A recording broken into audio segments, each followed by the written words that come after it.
Hello everyone, আসসালামু আলাইকুম। কেমন আছেন সবাই? আশা করি অনেক ভালো আছেন। আমি আল্লাহর রহমতে অনেক ভালো আছি। আজকের ভিডিওটি হচ্ছে নতুন গৃহিণী আপুদের জন্য খুবই একটি উপকারী ভিডিও।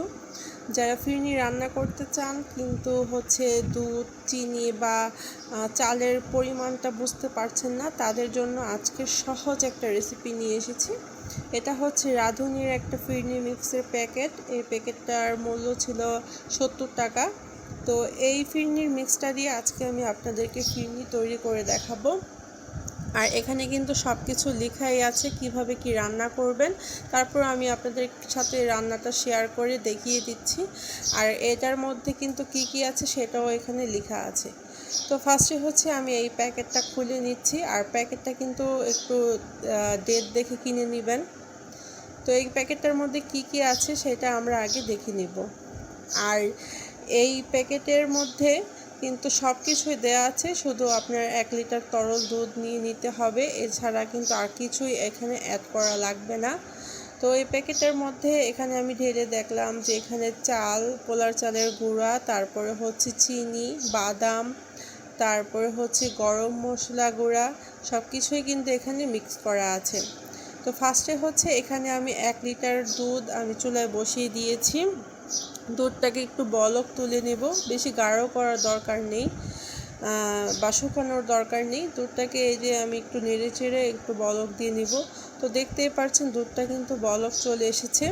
দুধটাকে একটু বলক চলে আসলে হচ্ছে আমি যেই মিশ্রণটা রেখেছি ফিরনির, এই ফিরনির মিক্সটা আমি রান্না করে নেব।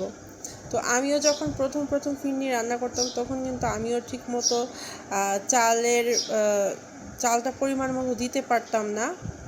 তো এরপর কিন্তু এই ফিরনি মিক্সটা দিয়ে এরপর থেকে আমি ফিরনি রান্না করি। এটার পরিমাণটা একদমই সব কিছু ঠিক আছে।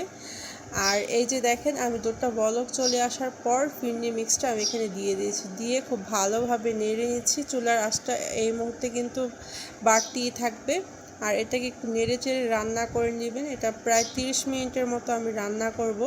তো আমি 15 মিনিট পর ফিরে আসলাম। 15 মিনিট পর ফিরে এসে এখানে কিছু কিশমিশ দিয়েছি। আর এই বাটিটার মধ্যে আমি একটু গুঁড়া দুধ আর হচ্ছে একটু জাফরান ভিজিয়ে নিয়ে কালার করে নিয়েছি। আপনার চাইলে জাফরান না থাকলে আপনারা কিন্তু ফুড কালারটা দিয়ে একটু পানি দিয়ে গুলিয়ে নিয়ে নিতে পারেন।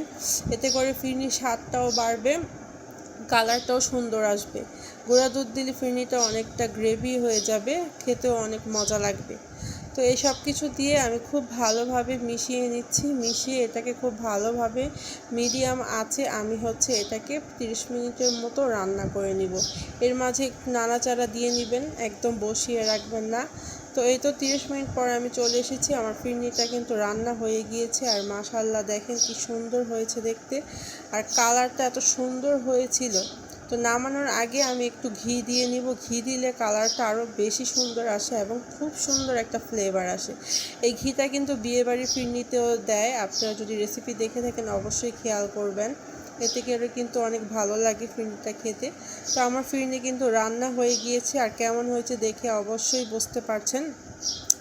তো আজকের মতো আমি ভিডিওটি এখানে শেষ করব। সবাই ভালো থাকবেন, সুস্থ থাকবেন এবং আমার জন্য দোয়া করবেন। আর ভিডিওর কোনো অংশে ভালো লেগে থাকলে অবশ্যই লাইক করবেন এবং শেয়ার করতে ভুলবেন না।